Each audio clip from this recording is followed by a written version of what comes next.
الفئه الاقتصاديه بقت من اصعب الفئات اللي ممكن تختار منها موبايل، وده لان كل شركه بتنزل 3 أو 4 موبايلات باسعار قريبه جدا وتقول لك ان ده الافضل في فئته، بس في الواقع ده ما بيحصلش، لان مش كل موبايل اقتصادي يستحق فعلا انك تشتريه، ومش كل الغالي فيهم افضل. فالفيديو ده معمول مخصوص عشان اقول لك على الموبايلات اللي تستاهل فعلا من اول 5000 جنيه لحد 10000 جنيه، وده طبعا بناء على حاجات كتير زي الاداء والشاشه والضمان. فعايزك سريعا ما تنساش لايكك وسبسكرايبك، وخلينا نبدا على طول. اول موبايل معانا واللي هتعتبره صفقه في فئه ال 5000 جنيه وهو السامسونج A07. موبايل جديد ويعتبر من افضل الموبايلات اللي تاخدها في الفئه السعريه دي، وده لان من الاخر بيديك ضمان وتحديثات لمده 6 سنين قدام، في نفس الوقت بتاخد اسم كبير وبفلوس قليله. فالموبايل خامته بلاستيكيه متينه، هتحس بمسكه مريحه، وكمان وزنه 184 جرام مش تقيل اوفر، وجايب شهاده IP54 هتحسسك انك مش لازم تخاف عليه يعني لو وجع عليه شويه ميه او طرطشه ميه والكلام ده كله. وبالنسبه للشاشه اللي تعتبر مش افضل شاشه، لكن هي بناء على السعر اللي هو فيه فعادي الموضوع متقبل، لان الشاشه هنا BLS LCD بحجم 6.7 انش بدقه HD بلس مش فول HD للاسف. فالتجربه هنا هتكون اسلس بكتير من موبايلات تانية موجوده في نفس السعر ده، وكمان هتشوف شاشه الموبايل كويس تحت اشعه الشمس المباشره. وخلينا على طول نروح للاداء، واللي هنا انت هتتفاجئ بالمعالج اللي موجود معانا هنا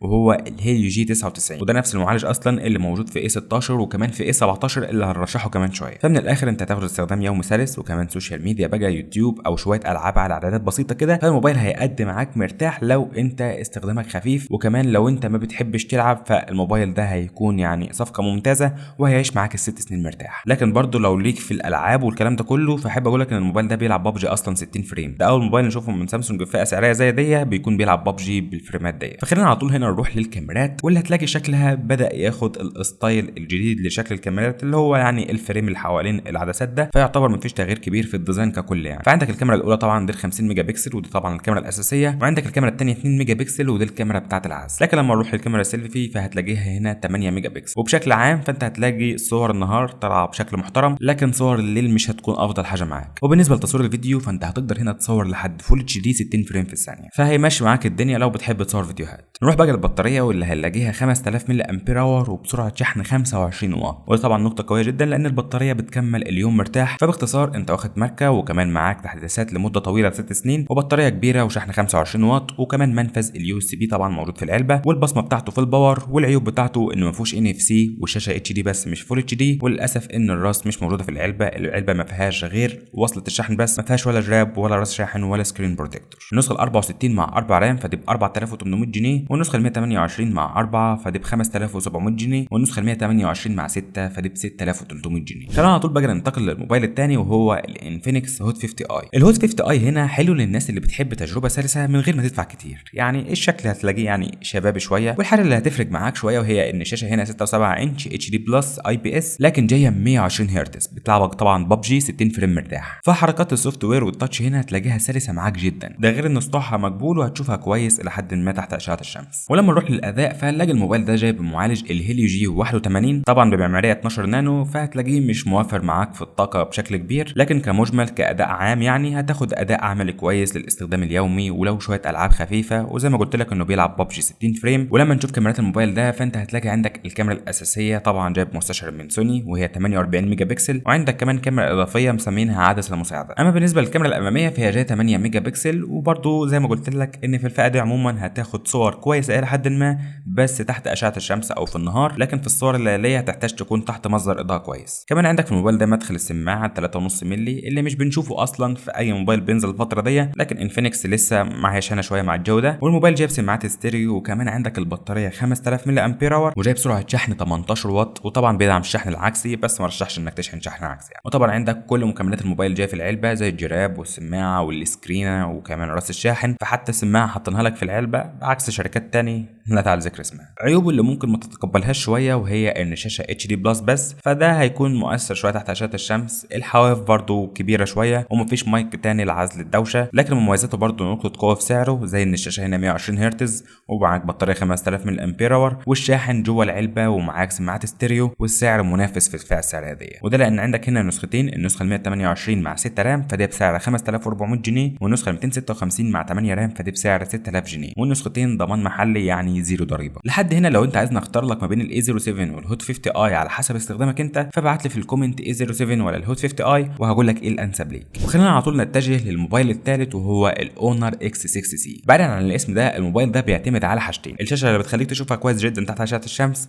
وكمان الشحن السريع. فخلينا على طول نشوف حاجه حاجه. فلما نروح للشاشه فهتلاقيها هنا 6.61 انش وجايه اتش دي بلس، لكن بسطوع 1010 نتس يخليك تشوف الشاشه تحت اشعه الشمس كويس جدا، وكمان معاك 120 هرتز، فيعني سلاسه واستخدام مش هتمل من الشاشه دي ولا هتزهق منها. فلو انت حد بتستخدم موبايلك تحت اشعه الشمس كتير او تحت الاضاءه القويه عموما، فالموبايل ده هيبسطك شويه. كمان عندك زرار للاي اي لو بتحب اختصارات الذكاء الاصطناعي والكلام ده. ولما نروح للمعالج فهتلاقي المعالج هنا جاي بالهيليو جي 81 الترا، وده بمعماريه 12 نانو. مش هيكون موفر معاك في الطاقه بشكل كبير، لكن هيديك اداء متوازن للاستخدام اليومي لو انت مش بتضغط على التليفون في الالعاب والكلام ده كله. فلا الموبايل هيعيش معاك يعني فتره محترمه. وبالنسبه للكاميرات فانت عندك الكاميرا الخلفيه 50 ميجا بكسل، وده هتديك برضه صور محترمه في النهار، لكن السيلفي 5 ميجا بكسل مش افضل حاجه. ولما نروح للبطاريه هنا هتلاقيها 5300 ملي امبير مع سرعه شحن بتوصل ل 35 واط. فالبطاريه دي هتعيشك اليوم مرتاح، وكمان بسرعه شحن ممتازه. عيوب الموبايل ككل ان شاشته مش فول اتش دي، والسيلفي بتاعه ضعيف، والصوت بتاعه مش احسن حاجه في الفئه السعريه دي. وبالنسبه للمميزات فانت عندك سطوع عالي و120 هرتز، وكمان سرعه شحن 35 واط،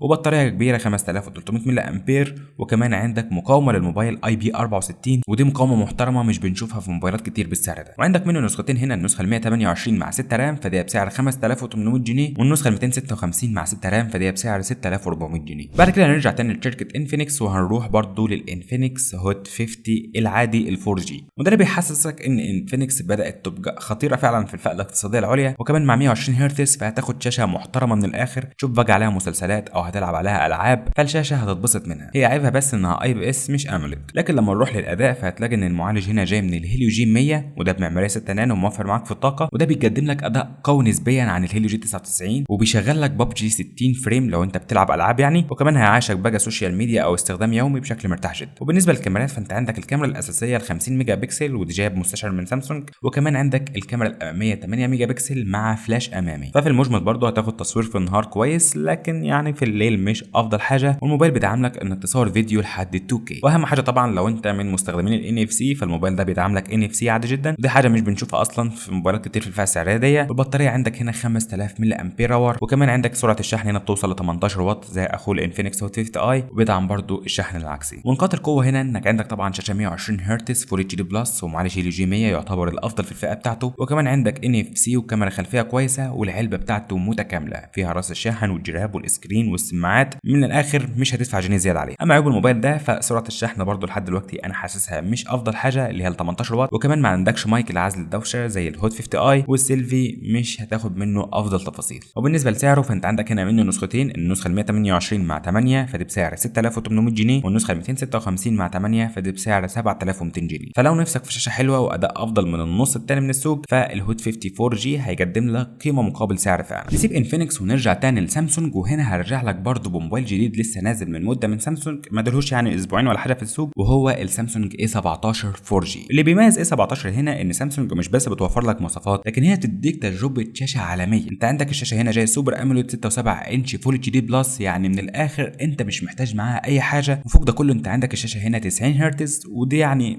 مش هعتبرها عيب لان الشاشه تدينا الوان وتفاصيل احلى بكتير، وكده كده يعني ال 90 هرتز هتمشي لي الدنيا مرتاح. بجانب انك عندك حمايه اصلا من كورنينج وجوريلا جلاس فيكتاس بلس، فدي افضل شاشه حرفيا هتاخدها في فئه ال 5000 جنيه لحد ل 10000 و 12000 جنيه كمان، فحرفيا ما فيهاش اي تنازلات. وبعد كده لما نروح للاداء فهتلاقي عندك المعالج هنا اللي جاي برضه من الهيليو جي 99 بمعماريه 6 نانو، نفس المعالج اللي شفناه في الاي 07. هتلاقي اداؤه مستقر معاك ومناسب للالعاب، ويعيشك برضه لو انت استخدامك خفيف او استخدامك متوسط، برضه بيلعب معاك ببجي ب 60 فريم، فيعني انت مش محتاج حاجه تانية اكتر من كده. والاضافه الجديده اللي هنبدا نشوفها هنا وهي في الكاميرات، لانك عندك هنا في الكاميرا ال 50 ميجا بكسل الاساسيه مثبت بصري OIS، ودي نقطه مهمه جدا ما كانتش موجوده في الموبايلات بتاعت الاصدارات اللي فاتت زي الاي 16 مثلا. فلو بتصور كتير او حتى انت بتصور محتوى فمش هتحتاج انك تثبت ايدك في التصوير او تكون عايز له ستاند او الكلام ده كله، لانك عندك هنا كده كده OIS، فده هيساعدك كتير وانت بتصور. والبطاريه هنا 5000 ملي امبير مع سرعه شحن 25 واط زي اخو الاي 07، لكن خلي بالك الشاحن برضو مش موجود في العلبه. فمن الاخر كل المميزات اللي انت هتاخدها هي ان الشاشه سوبر اموليد فول اتش دي بلس 120 هرتز، وكمان OIS في الكاميرا الخلفيه، وتحديثات لمده 6 سنين قدام، وكمان بيدعم لك ال NFC. وعيوبه انه ما فيهوش منفذ 3.5 مللي، وده يعتبر اصلا مش عيب لان ما حدش بينزل موبايلات ب 3.5 مللي غير انفينكس. وكمان عندك سماعات مونو صوتها عالي شويه لكن مش الافضل، هتاخد كواليتي صوت يعني كويسه لحد ما. والحواف السفليه برضو حاسسها كبيره شويه ومش هتقدر تستخدم شريحتين وكارت ميموري في نفس الوقت. وبالنسبه للسعر فانت عندك هنا 3 نسخ، النسخه ال 128 مع 4 رام فدي بسعر 7400 جنيه، والنسخه ال 128 مع 6 رام فدي بسعر 8200 جنيه، والنسخه ال 256 مع 8 رام فدي بسعر 9800 جنيه. كلهم ضمان محلي يعني زيرو ضريبه. فلو بتحب واجهه سلسه وشاشه اموليد وكاميرا خلفيه ثابته فاي 17 يستاهل المبلغ اللي انت هتدفعه فيه. خلينا دلوقتي نروح على موبايل تاني من شركه جديده وهو الريدمي نوت 14 4G، والموبايل ده يعني انا رشحته في كذا فيديو فات، وموبايل محترم بصراحه لانه متكامل من كل النواحي. وخلينا نشوفه مع بعضنا واحده واحده. النوت 14 هنا جايب شاشه محترمه اموليد 6.6 انش، وكمان فول اتش دي بلس 120 هرتز، والسطوع بتاعه بيوصل ل 1800 نتس، فهتشوف شاشه الموبايل ده كويس جدا تحت اشعه الشمس، فهتاخد تجربه مشاهده في الصبح او في الليل ممتازه. والمعالج جاي من ميديا تك هيليو جي 99 الترا بمعماريه 6 نانو، هيوفر معاك في الطاقه، واداؤه ثابت جدا تقدر تعتمد عليه كاستخدام يومي، ومش هيلاج معاك لو استخدامك حتى متوسط، وهيعيشك اليوم مرتاح بفضل البطاريه 5500 ملي امبير. ولما نروح للكاميرات فانت عندك الكاميرا الاساسيه 108 ميجا بكسل، ودي بتطلع لك تفاصيل كويسه جدا خصوصا لو انت بتصور في النهار. وكمان عندك سماعات ستيريو، وبرده عندك الاي ار بلاستر، وده يعني عشان لو انت حابب تتحكم في الاجهزه الالكترونيه. وعندك سرعه شحن للبطاريه ل 5500 ملي امبير 33 واط، يعني من افضل الموبايلات اللي هتاخد فيها سرعه شحن في الفئه السعريه دي. عيبه بس انه ما فيهوش NFC،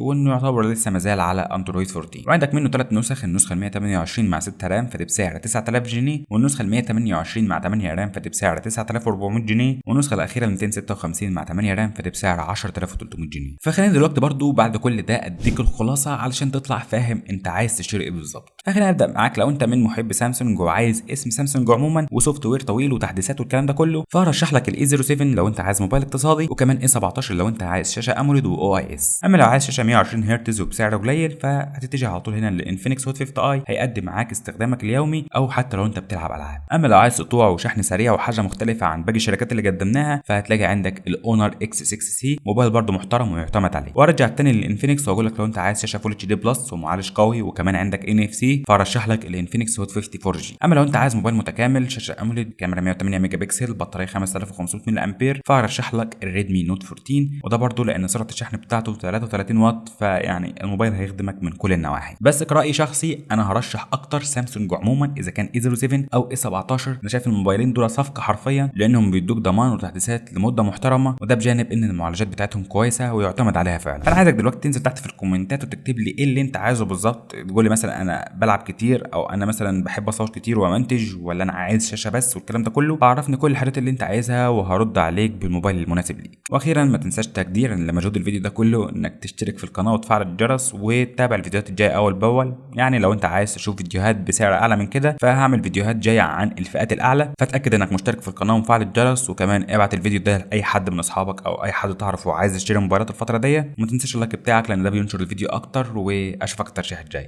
سلام.